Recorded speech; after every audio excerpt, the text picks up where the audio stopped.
સરકાર દ્વારા લોકોની સુખાકારી માટે લાખો રૂપિયા ખર્ચીને સાધન સહાય ઉપલબ્ધ બનાવવામાં આવે છે, પરંતુ ક્યાંક ને ક્યાંક સરકારી કર્મચારીઓની બેદરકારીના લીધે સરકારની આ લાખો રૂપિયાની સહાય બિનઉપયોગી સાબિત થતી હોય છે। તેનો દાખલો ડીસામાં જોવા મળ્યો। ડીસામાં સરકાર દ્વારા આપવામાં આવેલી લાખો રૂપિયાની સાધન સામગ્રી સરકારી કર્મચારીઓની બેદરકારીના લીધે ધૂળ ખાતી નજરે પડી રહી છે। આ છે ડીસામાં આવેલી મામલતદાર કચેરી અને તેની અગાસીમાં અત્યારે ચોમાસામાં વરસતા વરસાદ નીચે સરકાર દ્વારા આપવામાં આવેલા સાધનો ધૂળ ખાઈ રહ્યા છે। સરકાર દ્વારા આમ તો આ સાધનો લોકોની સુખાકારી માટે આપવામાં આવ્યા હતા, પરંતુ સરકારી કર્મચારીઓની બેદરકારી કહો કે લાપરવાહી, જેના લીધે અત્યારે આ લાખો રૂપિયાના સાધનો ખુલ્લામાં વરસતા વરસાદ વચ્ચે ધૂળ ખાતા નજરે પડી રહ્યા છે। કોરોના કાળ દરમિયાન સરકાર દ્વારા thermal gun, hand gloves, facial mask જેવી કીટ આપવામાં આવી હતી। તે તમામ અત્યારે પેટી પેક હાલતમાં મામલતદાર કચેરીની અગાસીમાં ખુલ્લામાં પડી છે, જેમાંથી મોટાભાગની કીટ તો સીલબંધ છે અને તેમાં તપાસ કરતાં તેના કવર પણ ખોલવામાં આવ્યા નથી।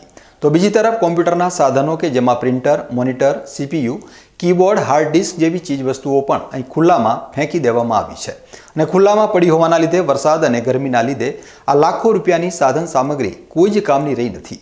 સરકાર દ્વારા લાખો રૂપિયાના સાધનો નાગરિકોની જરૂરિયાત અને તેમને સુવિધા આપવાના ભાગરૂપે ફાળવવામાં આવ્યા હતા, પરંતુ તેની યોગ્ય ફાળવણી ન થતાં તે લોકો સુધી પહોંચી શક્યા નથી અને અત્યારે બિનઉપયોગી બની ગયા છે।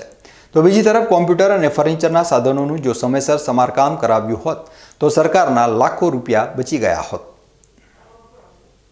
સરકાર દ્વારા લોકોની સુખાકારી માટે જે ખર્ચ અને સુવિધાઓ ઉપલબ્ધ બનાવવામાં આવે છે, તે સુવિધા અને ખર્ચ ક્યાંક ને ક્યાંક સરકારી કર્મચારીઓની બેદરકારી અને લાપરવાહીના કારણે પાણીમાં જતો હોય તેવું જોવા મળી રહ્યું છે। અત્યારે તમે જોઈ શકો છો, ડીસાની મામલતદાર કચેરીના ટેરેસ ઉપર અમારી ટીમ પહોંચી છે, જ્યાં છેલ્લા ઘણા સમયથી જે કોરોના કાળ દરમિયાન સરકાર દ્વારા જે સ્ક્રીનિંગ કરવા માટે ટેમ્પરેચર ગન આપવામાં આવી હતી, થર્મલ ગન તરીકે તેને ઓળખવામાં આવે છે, તે થર્મલ ગનનો મોટી સંખ્યામાં જથ્થો એક અહીં જોવા મળી રહ્યો છે કે તેમાં તમે જોઈ શકો છો ખુલ્લા આકાશની નીચે વરસાદની અંદર આ તમામ જથ્થો પલળી રહ્યો છે। આ જથ્થો નાનો નથી, પરંતુ ખૂબ મોટો જથ્થો છે।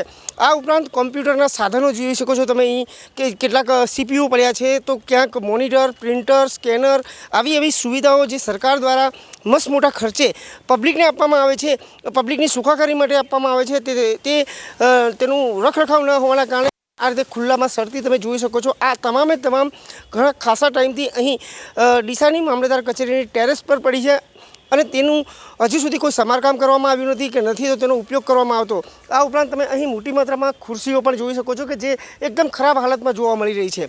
ત્યારે સરકાર જો આટલો ખર્ચ કરી અને લોકોને સુવિધા પૂરી પાડવામાં આવતી હોય, ત્યારે સ્થાનિક અધિકારીઓ જે છે તેમને પણ ગંભીર બનવું જોઈએ અને સરકાર દ્વારા આપવામાં આવતી આ સુવિધાનો સાચા અર્થમાં લાભાર્થીઓને લાભ મળવો જોઈએ।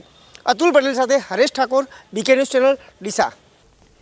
સરકાર દ્વારા લાખો રૂપિયાના ખર્ચે જે સાધનો સરકારી કચેરીઓમાં ફાળવવામાં આવી રહ્યા છે, તે લાખો રૂપિયા પ્રજાના ટેક્સના રૂપિયા છે।